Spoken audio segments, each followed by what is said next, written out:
Sir मैं ये कह रहा हूँ कि जैसे मैंने ऑनलाइन प्रैक्टिकल कैमरा एक्टिंग की क्लास करी की है जी 5 अक्टूबर से। जी। तो सर कैमरा की प्रैक्टिस करना जरूरी है क्या?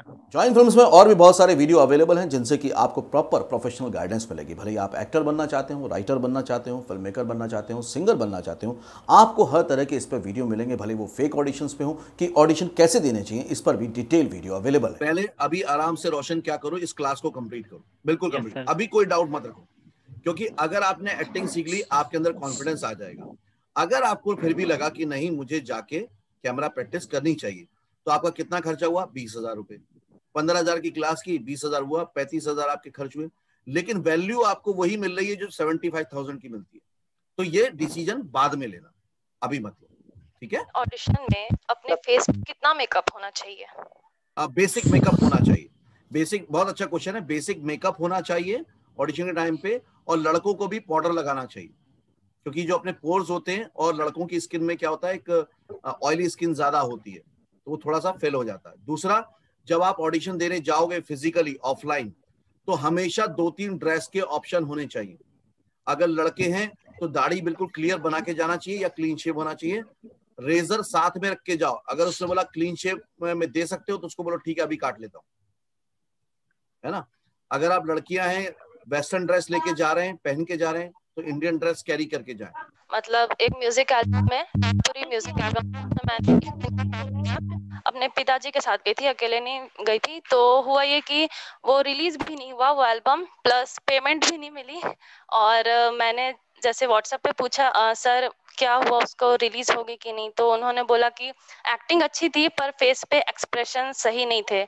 और फिर जब मैंने घर में बताया कि नहीं रिलीज हुआ, तो घर वालों की अलग से डांट पड़ी कि तुम कि कोई जरूरत नहीं है फ्री में सर्विस देने का, उतना दूर आई गई, पेट्रोल को ये अपना खुद लगा, जब तेरे को पैसे नहीं मिल रहे तो तू क्यों कर रही है? अब मेरे को समझ में नहीं आ रहा कि चलो आसपास काम करके एक्सपीरियंस तो मिल रहा है, लेकिन अपने पेरेंट्स को इसके लिए कैसे समझाऊं?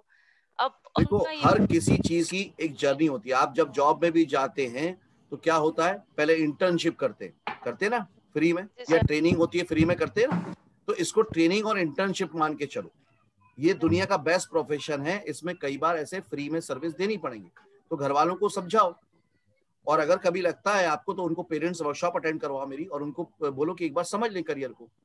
सर करवा चुकी हूँ, लेकिन पता नहीं कैसे हो जाता है ना कि एक तरफ से हाँ भी बोल देते हैं, दूसरी तरफ से फांसी का फंदा भी लगा देते हैं कि नहीं ये करना है तो वो नहीं उनको करना, साफ बोलो कि मेरे को एक्सपीरियंस मिल रहा है, तो मेरे लिए ये जरूरी है, वो एक्सपीरियंस जरूरी है।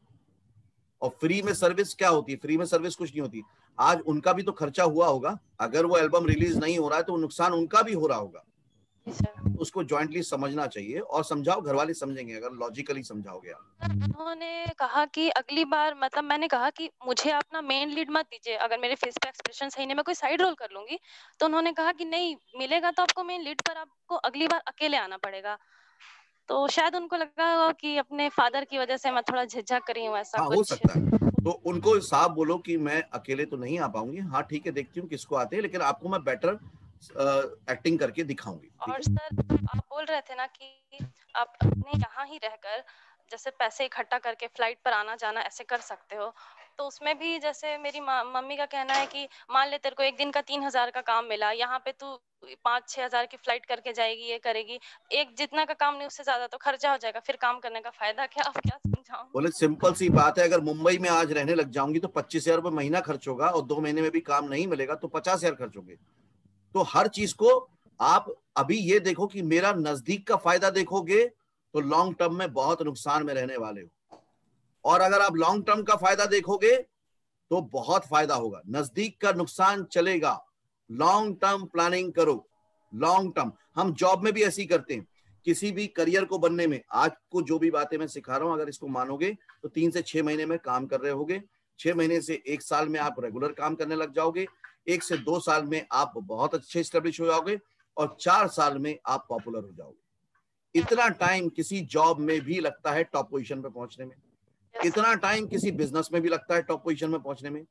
कोई भी अच्छी चीज एक दिन में नहीं होती। हमारा जन्म भी एक दिन में नहीं हुआ, चलना भी एक दिन में नहीं सीखा था, ठीक है। लोकल में जरूरी थोड़ी ना कि हमको जैसा चाहे वैसा काम मिले, काम तो वो करना पड़ता है। तो इस चीज के लिए मैं कैसे बात करूं कि मम्मी पापा काम कुछ भी हो सकता है, वो जरूरी नहीं कि वो मैं हूँ, वो तो कैरेक्टर ना कर रहा है। एज एन एक्टर कन्विंस तो आपको ही करना पड़ेगा, करना ही पड़ेगा। अभी तक आपने एक्सेप्ट नहीं किया। ये जो मैं ऑनलाइन क्लासेस भी होती है उसमें भी सिखाता हूँ एक्सेप्टेंस वाली बात, और कैसे कन्विंस करना, एक्चुअली फीडबैक कैसे देना, ओपिनियन, ये एक बहुत डिटेल सब्जेक्ट है अंकिता। आप अगर उसको सही से करोगे, समझोगे ना, तो वो चीज आपके अंदर आ जाएगी कि किसको कन्विंस करना है, कैसे कन्विंस करना है, मुझे एक्सेप्ट करना है, मुझे कैसे करना है। क्योंकि यहाँ पे मामला है आपको कन्विंस तो करना पड़ेगा, वो फैक्ट है। अभी तक आप अपने लोगों को दुश्मन मान के चल रहे हो, इसलिए एक्सेप्ट नहीं करा पा रहे। जिस दिन आपने एक्सेप्ट कर लिया, वो ऐसा क्यों सोच रहे हैं, क्योंकि वो आपकी केयर करते हैं, तो आप समझा पाओगे। ठीक है।